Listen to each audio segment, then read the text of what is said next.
ফিলিস্তিনের গাজা উপত্যকায় ইসরায়েলের হামলায় আরও ৬০ জন ফিলিস্তিনি নিহত হয়েছে। এদিকে গাজায় আজ যুদ্ধবিরতি কার্যকরে ইসরায়েলের বিরুদ্ধে মতামত জানাবে আন্তর্জাতিক বিচারালয় আইসিজে। ওদিকে জন্মস্থান মাশহাদে চিরনিদ্রায় শায়িত হলেন ইরানের প্রেসিডেন্ট ইব্রাহিম রাইসি। খার্কিভে রুশ হামলায় নিহত হয়েছে ৭ জন। ইউক্রেনের আরও এক গ্রাম দখলে নিয়েছে রাশিয়া। জানাবো সে খবরটিও। বিশ্বের নানা প্রান্তের এমন নানা রকম সব খবর নিয়ে বিশ্বযোগের আজকের আয়োজনে স্বাগত জানাচ্ছি আমি মাহাদি হাসান।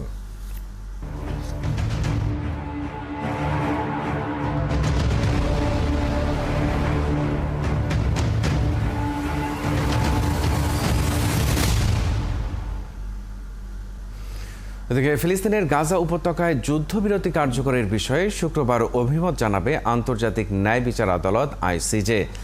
ওদিকে রাফা শহর সহ গাজায় হামলা চালিয়েই যাচ্ছে ইসরায়েল।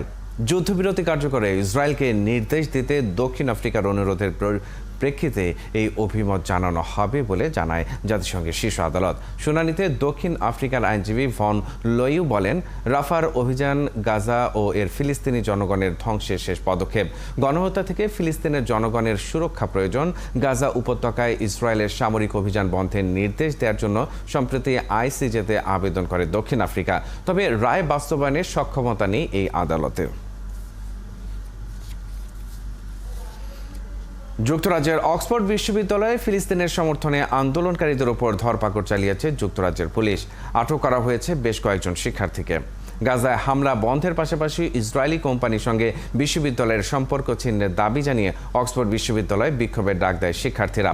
এক পর্যায়ে বিশ্ববিদ্যালয়ের ভাইস চ্যান্সেলরের অফিস অবরুদ্ধ করেন আন্দোলনকারীরা। বিক্ষোভের প্রায় ১.৫ ঘন্টা পর পরিস্থিতি নিয়ন্ত্রণে চড়াও হয় নিরাপত্তা বাহিনী।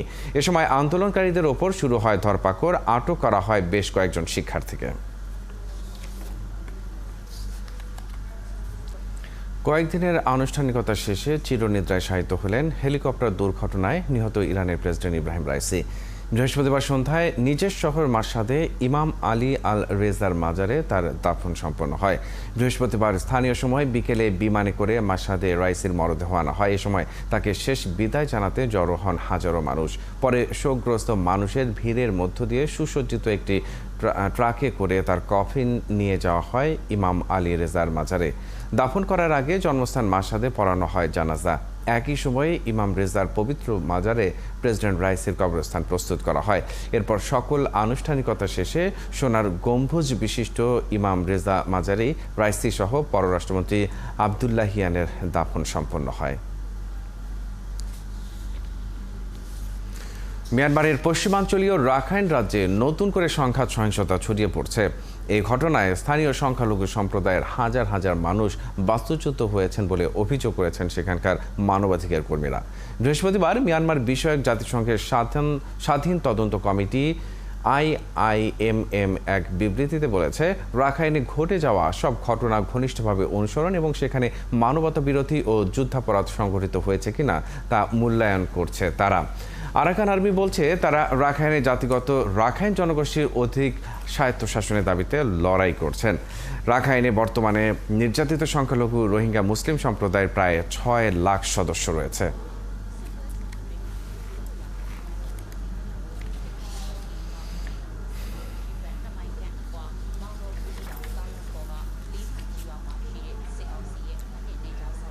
ভারতে ট্রাক ও মিনিবাসের সংঘর্ষে একই পরিবারের ৭ জন নিহত হয়েছে। দেশটির দিল্লি ও জম্মু জাতীয় মহাসড়কে শুক্রবার সকালে এই দুর্ঘটনা ঘটে। দুর্ঘটনায় আহত হয় অন্তত ২০ জন। উত্তরপ্রদেশ থেকে মিনিবাসটি আমবালায় পৌঁছতে একটি ট্রাকের সঙ্গে মুখোমুখি সংঘর্ষ হয়। প্রত্যক্ষদর্শীরা জানিয়েছে, চলন্ত বাসের সামনে হঠাৎ করে ট্রাকের চালক ব্রেক কষলে এই দুর্ঘটনা ঘটে। এতে ৩ জন ঘটনাস্থলে মারা যান। আহত ২০ জনের অবস্থাও গুরুতর। তাদের হাসপাতালে চিকিৎসা দেওয়া হচ্ছে। পুলিশ জানিয়েছে, দুর্ঘটনার পরে ট্রাক চালক পালিয়ে গেছেন, তবে ট্রাকটি জব্দ করা হয়েছে। এ ঘটনায় মামলাও করা হয়েছে।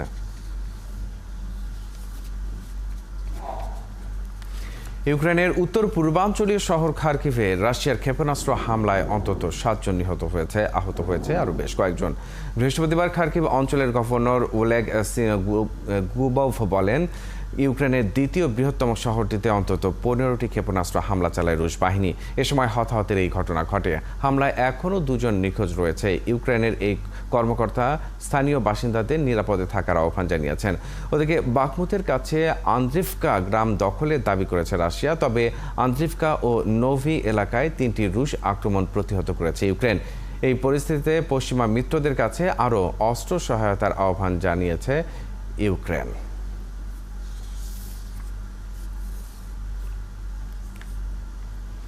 রাশিয়ার রাজধানী মস্কোর কাছে অভিবাসীদের অবৈধ এক হোস্টেলে অগ্নিকাণ্ডে অন্তত 8 জন নিহত হয়েছে।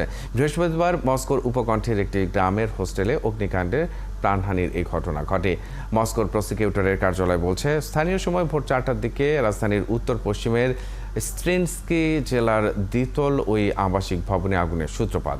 অগ্নিকাণ্ডে ভবনের দেয়ালের কিছু অংশ ধসে পড়েছে। আগুন লাগার কারণ অনুসন্ধান করছে পুলিশ। প্রাথমিক তদন্তে জানা গেছে 23 বছর বয়সী এক ব্যক্তি ভবনটি ভাড়া নিয়েছিলেন। পরে ওই ব্যক্তি রাশিয়ার নিবন্ধিত নয় এমন বিদেশি নাগরিকদের কাছে ভবনটি ভাড়া দেন। হোস্টেলের 2 মালিক পালিয়ে গেছেন। স্পেনের জনপ্রিয় পর্যটন দ্বীপ মাহোর্কাতে 2 তলা ভবন ধসে 4 জন নিহত হয়েছে। এ ঘটনায় আহত হয়েছে আরও 21 জন।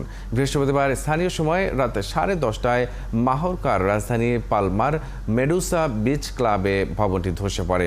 দেশটির দমকল বাহিনী সামাজিক যোগাযোগ মাধ্যম এক্সে এক বার্তায় বলে, এই ঘটনায় আহতের মধ্যে 7 জনের অবস্থা আশঙ্কাজনক, 9 জন গুরুতর আঘাত পেয়েছে। তাদের বিভিন্ন হাসপাতালে চিকিৎসা দেওয়া হচ্ছে। স্থানীয় কর্তৃপক্ষ জানিয়েছে, সম্ভবত অতিরিক্ত ওজনের কারণে ভবনটি ধসে পড়েছে। এছাড়া দুর্ঘটনার কারণ এখনও তদন্ত করা হচ্ছে। ভিয়েতনামের হ্যানয়ের একটি ঘন বসতিপূর্ণ আবাসিক ভবনে অগ্নিকাণ্ডে 14 জন নিহত হয়েছে। শুক্রবার সকালের এই ঘটনায় অন্তত 3 জন আহত হয় বলে জানায় স্থানীয় পুলিশ। ভিয়েতনামের জননিরাপত্তা মন্ত্রণালয় এক বিবৃতিতে জানায়, রাজধানী শহরের একটি ছোট গলির 5তলা ভবনে আগুন লাগে। সেখান থেকে 7 জনকে উদ্ধার করে ফায়ার সার্ভিসের কর্মীরা।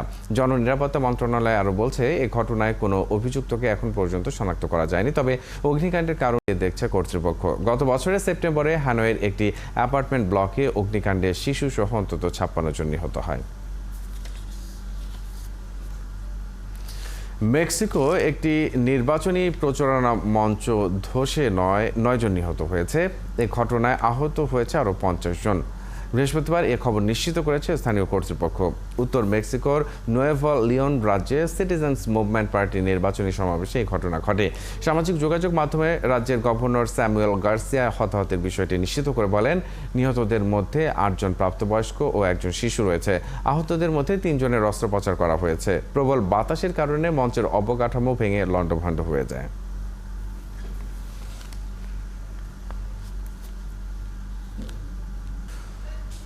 আরব আমিরাত ও বাংলাদেশের কূটনৈতিক সম্পর্কের 50 বছর পার হয়েছে।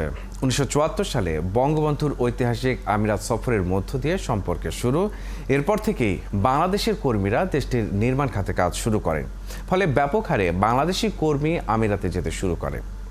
সহকর্মী লুৎফর রহমানের পাঠানো তথ্য ও জাহাঙ্গীর কবির বাপ্পির ছবিতে বিস্তারিত। আমিরাতের সাথে বাংলাদেশের দ্বিপাক্ষিক বাণিজ্য $2 মিলিয়ন। বাংলাদেশের শীর্ষ 10 বিনিয়োগকারী দেশের মধ্যে রয়েছে আমিরাত। প্রবাসী বাংলাদেশিদের একটি বিশাল অংশের এদেশে এসএমই, রিয়েল এস্টেট সহ বিভিন্ন সেক্টরে উল্লেখযোগ্য বিনিয়োগ রয়েছে। এদেশের সাথে বাংলাদেশের সম্পর্ক কিন্তু অনেকটা মাল্টি লেয়ার, বহু স্তর বিশিষ্ট। এটি সহজভাবে বলা কঠিন। বিভিন্ন লেভেলে আমাদের সম্পর্কের স্তরগুলো রয়েছে। দুবাইয়ে নিযুক্ত কনসাল জেনারেল বলেন, গত 50 বছরে দুদেশের কূটনৈতিক সম্পর্কে রয়েছে সাধারণ প্রবাসীদের অবদান। দুদেশের উন্নয়নে দূতাবাস অবিরাম কাজ করছেন বলে জানান তিনি। ঐতিহাসিক বন্ধুত্বপূর্ণ সম্পর্ক আরো মজবুত হবে, আরো সুদৃঢ় হবে। তো আমরা প্রত্যাশা করি এই দিনে যে আমাদের দুই দেশের বন্ধুত্বপূর্ণ সম্পর্ক আরো সুদৃঢ় হবে। আমিরাতে এখন আর বাংলাদেশি শ্রমিক হিসেবে বিবেচিত নয়, বরং দেশটির উন্নয়নে ক্ষুদ্র ও মাঝারি উদ্যোক্তার বিশাল জনগোষ্ঠী বাংলাদেশিরা। MashaAllah, for around 50 years, relation of relation of good relation that we have. আরব আমিরাত এবং বাংলাদেশের 50তম কূটনৈতিক সম্পর্ক এই অনুষ্ঠানে এসে আমার কাছে অনেক ভালো লাগছে।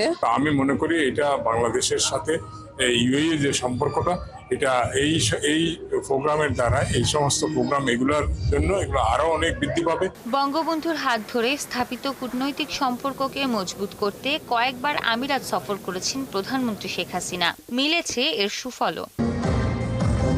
তবে দুদেশের সম্পর্কের সুবর্ণ জয়ন্তীকালে বাংলাদেশি সাধারণ শ্রমিকদের ভিসা খুলে দেবার প্রত্যাশা করেছেন আমিরাতের সাধারণ প্রবাসীরা।